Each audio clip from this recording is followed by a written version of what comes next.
Adobe Photoshop में अब हम जानकारी लेते हैं क्रॉप टूल के बारे में।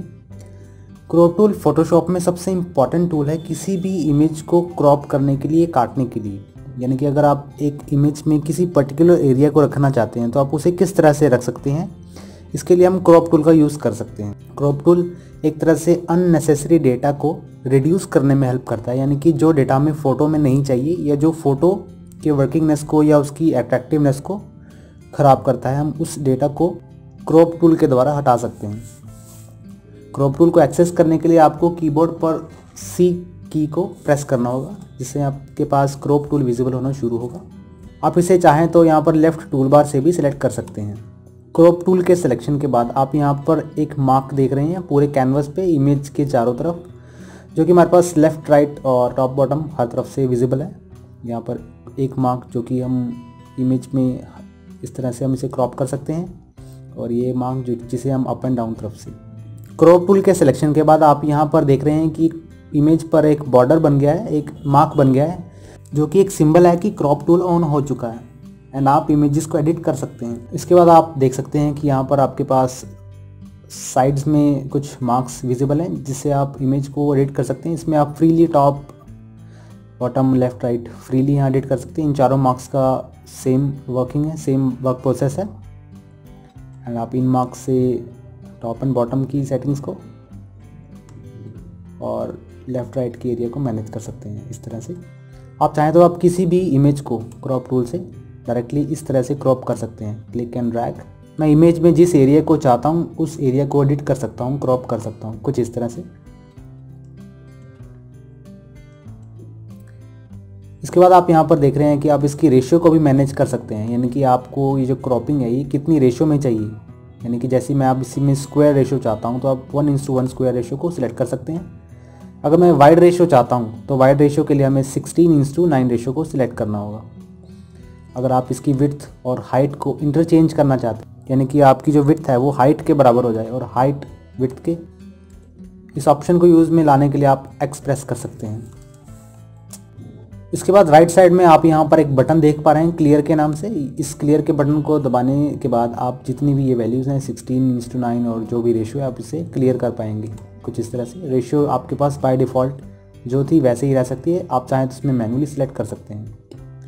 स्ट्रेटन में आप यहाँ देख सकते हैं कि आप किस तरह से एक क्रॉपिंग एरिया को स्ट्रेट,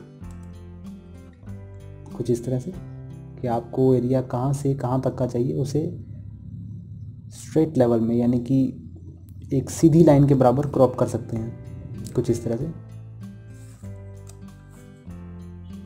मैं इसे ऑन करके दोबारा करता हूँ तो आप उसे इस तरह से देख पाएंगे कि आपको जो इमेज है वो किस एंगल तक क्रॉप चाहिए।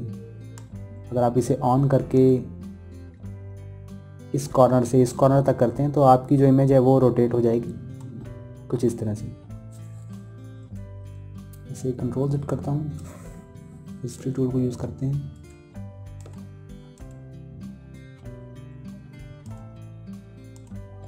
इसके बाद आप यहाँ पर एक ग्रिड देख पा रहे हैं। ग्रिड यहाँ पर हमारे पास रूल ऑफ थर्ड, यानी कि अगर मैं इसे सिलेक्ट करता हूँ गोल्डन रेशियो को तो आपके पास जो ग्रिड विजिबल होगा वो कुछ इस तरह का होगा। अगर आप डायगोनल सेलेक्ट करते हैं तो आपका ग्रिड कुछ इस तरह का। इसी तरह से आप इमेज को बाय ग्रिड क्रॉप कर सकते हैं। यहाँ पर कई सारे ऐसे फॉर्मेट्स हैं और यहाँ पर आप इसका शॉर्टकट भी देख पा रहे हैं। अगर मैं कीबोर्ड पर ओ प्रेस करता हूँ तो आपको बारी बारी से वो ग्रिड्स विजिबल होने शुरू हो जाएंगे और आप बाय ग्रिड एक इमेज की क्रॉपिंग कर सकते हैं।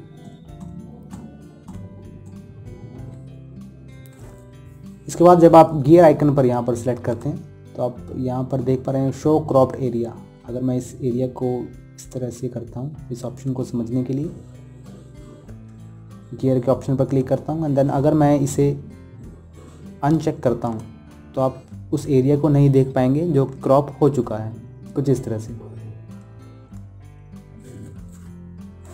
लेकिन मैं उस एरिया को देखना चाहता हूँ, इसलिए मैं इसको चेक रखूँगा ऑटो सेंटर प्रीव्यू, कि आपकी इमेज जो है उसकी अलाइनमेंट बिल्कुल सेंटर में होगी या नहीं, आप उसे मैनेज कर पाएंगे इस चेक से। इसके बाद आप इसकी ओपेसिटी को मैनेज कर सकते हैं। यानी कि आप यहाँ पर साइड्स में देख रहे हैं कि जो बैकग्राउंड है वो कुछ ब्लैकिश है। इसकी ओपेसिटी को अगर मैं कम करता हूँ तो आप चेंज देख पाएंगे।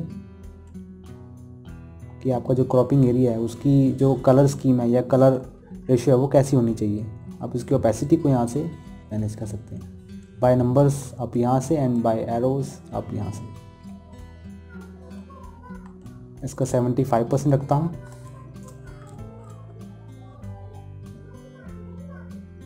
इसके बाद जब आप यहाँ पर क्लिक करते हैं, इसके बाद आप देख पा रहे हैं कि डिलीट क्रॉप्ड पिक्सल्स के इस चेक पर हमने ओके किया हुआ है, यानी कि ये जो चेक है।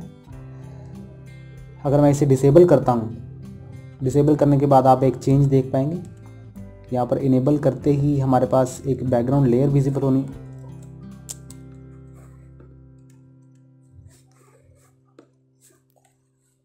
डिलीट क्रॉप पिक्सल्स को समझने के लिए हमें इसे सबसे पहले डिसेबल करना होगा। डिसेबल करने के बाद आप यहाँ पर देख रहे हैं लेयर पैनल में किसी भी तरह की लेयर विजिबल हमारे पास नहीं है। मैं जैसे ही इसे चेक करता हूँ तो मेरे पास एक बैकग्राउंड नाम से लेयर आ जाती है जो कि इस इमेज का बैकग्राउंड के रूप में रिप्रेजेंट करती है। अब पिक्सल्स के इस टूल को समझने के लिए हमें सबसे पहले इसे इतना मैनेज करना होगा। मैं इमेज को क्रॉप कर लेता हूँ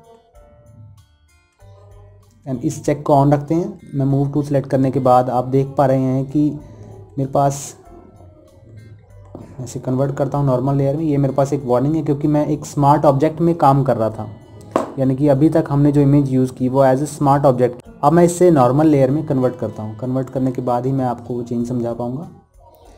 जैसा कि आप देख पा रहे हैं कि हमारे पास कोई भी कंटेंट विजिबल नहीं है। यहाँ पर राइट बॉटम हमने जितनी इमेज क्रॉप की थी हमारे पास उतनी ही विजिबल है।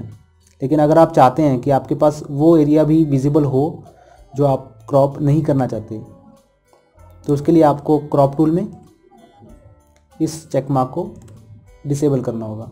एंड देन अब अगर मैं क्रॉप करता हूँ, टिक करता हूँ, एंड देन आप देख पाएंगे मूव टूल सेलेक्ट करने के बाद वो जो एरिया है वो हमारे पास विजिबल हो रहा है। तो इस चेक का हमारे पास ये काम था। इसके बाद हम चलते हैं अलग तरीके से इस इमेज को क्रॉप करने की तरफ।